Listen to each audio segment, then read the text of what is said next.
لو تناهيتم إلى سر الحياة وصنعتم كائنا حيا نرى. تو میں یہ عرض کر رہا تھا میرے بھائی، شعیب علیہ السلام نے ساری زندگی اپنی قوم کو ایک ہی دعوت دی. وہ دعوت کیا تھی؟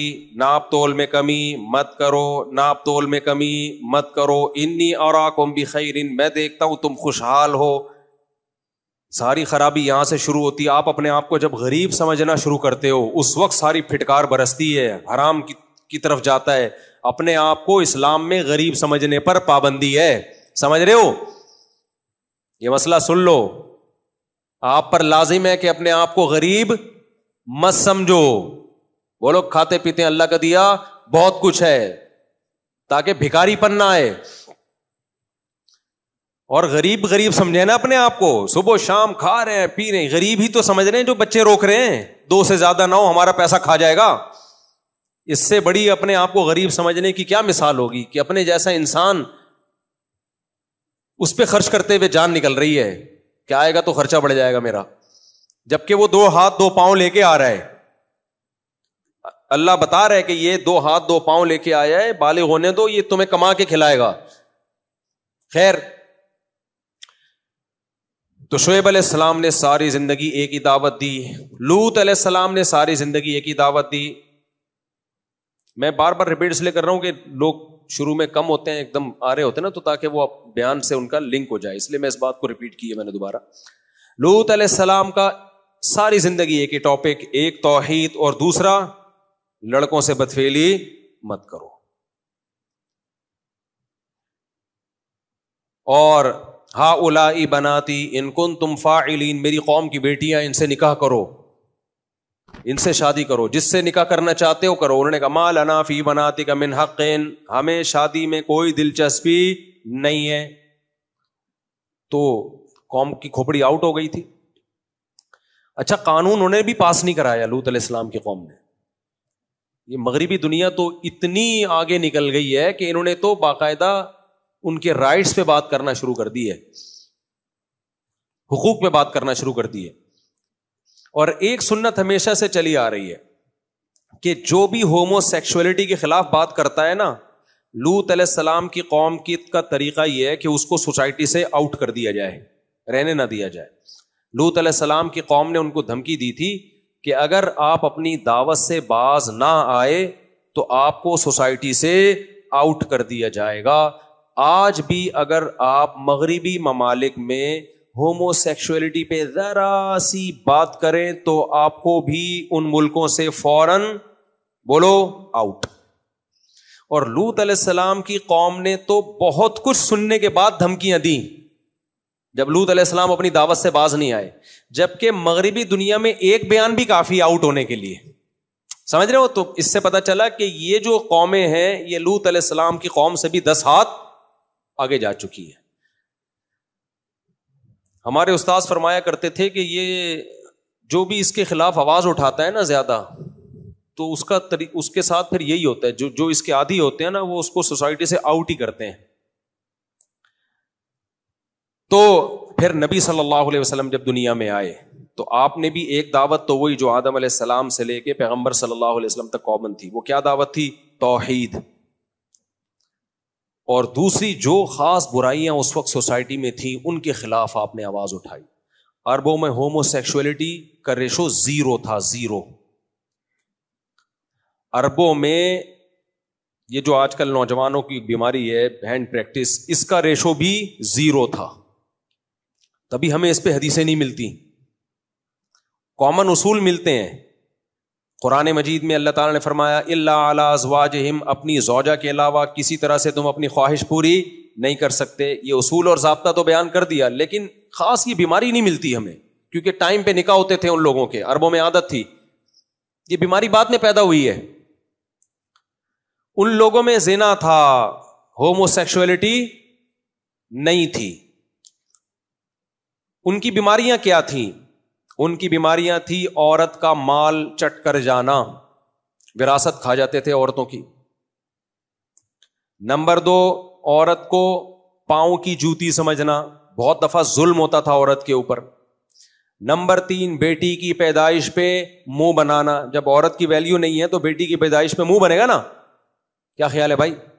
نمبر 4، غربت کے خوف سے بچوں کو قتل کر دینا کہ کھلائیں گے کہاں سے، ہمارے پاس کھانے کو نہیں ہے، یہ نیا مہمان آ گیا. کیونکہ الٹرا ساؤنڈ کے ذریعے پہلے ان کے لیے ممکن نہیں تھا کہ کیا ہے، اور حمل ضائع کرنے کے طریقے ان کو معلوم نہیں تھے. تو اب جب ہو گیا تو ہو گیا، اب آ گیا تو آنے کے بعد شارٹ کر دو اس کو. سمجھ رہے ہو؟ 5ویں چیز، غلاموں پر بے تحاشا ظلم کرنا، یہ بھی ایک جرم تھا ان کے اندر. 6ٹھی چیز، یتیموں کا مال ہڑپ کر جانا. سگے بھائی کی ڈیتھ ہوئی، اس کا بچہ یتیم ہے، تو اب چونکہ وراثت کا کوئی پوچھنے والا نہیں ہے تو چاچے مامے مل جل کے کیا کھا جاتے تھے؟ بچوں کی وراثت، اور اب بھی کھا جاتے تھے. آج بھی الحمدللہ اللہ نے بہت سے لوگوں کو اس میں بڑا نوازا ہے. میرے پاس کیسز آتے ہیں، باپ کا انتقال ہو گیا، چاچا ساری وراثت کھا گیا. ایک صاحب نے پرچی لکھ کے دی تھی مجھے کہ آپ نے کہا ہے بیان میں کہ سب کچھ کھایا کرو، تو میرے چاچا ہماری وراثت کھا گئے. آپ کا بیان سنتے ہیں وہ شوق سے کہہ رہے تھے سب کچھ کھایا کرو، تو اس لیے ہمارے چاچا ہماری وراثت کھا گئے.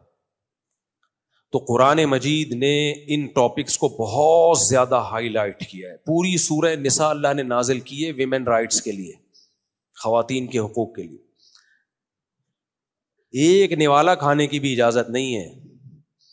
اور قرآن کے الفاظ دیکھو، جب قرآن یتیموں کے حقوق کی بات کرتا ہے نا، یتیموں کے حقوق کی، قرآن کی موٹیویشن دیکھو، وَلْيَخْشَ الَّذِينَ لَوْ تَرَكُوا مِنْ خَلْفِهِمْ ذُرِّيَّةً ضِعَافًا خَافُوا عَلَيْهِمْ.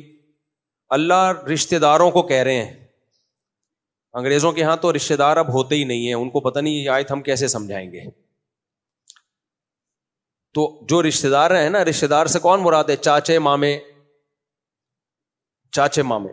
اللہ ان سے کہہ رہے ہیں کہ دیکھو، اگر تمہاری موت واقع ہو جاتی، ابھی تو تمہارے بھائی کی ڈیتھ ہوئی ہے، تمہارے کسی ریلیٹو کی ڈیتھ ہوئی ہے اور اس کے چھوٹے بچے ہیں، اگر تمہاری موت واقع ہوتی اور تمہارے چھوٹے بچے ہوتے اور ان کے سر پہ کوئی ہاتھ رکھنے والا نہ ہوتا تو تمہارے کیا جذبات ہوتے؟ تو تمہاری ڈیتھ نہیں ہوئی، تمہارے کسی ریلیٹو کی ڈیتھ ہوئی ہے، تو آج اپنے بچوں کے بارے میں جو سوچتے ہو اس کے بچوں کے بارے میں بھی ایسا ہی سوچو، انہیں رسپیکٹ بھی وہی دو، ان کے مال کی بھی حفاظت کرو. صحابہ نے اس آیت پر ایسا عمل کیا ہے نا کہ عرب میں جس یتیم کی کفالت کرنے والا کوئی نہیں ہوتا تھا، مال کھانے والے بہت ہوتے تھے. آج تک سعودی عرب میں اس کے اثرات ہیں، 1400 سال گزرنے کے بعد بھی. ہمارے استاذ بتاتے ہیں سعودی عرب میں بہت رہے ہیں، وہ 36 تو حج کی ہوں گے انہوں نے، بچپن سے حج کرتے چلے آ رہے ہیں، بہت رہے ہیں عربوں میں. کہتے ہیں میں نے یہاں عربوں میں دیکھا کہ کوئی بچہ یتیم ہو جائے تو اس پہ اتنا خرچ کرتے ہیں، اس کو بگاڑ دیتے ہیں. سمجھ رہے ہیں نا؟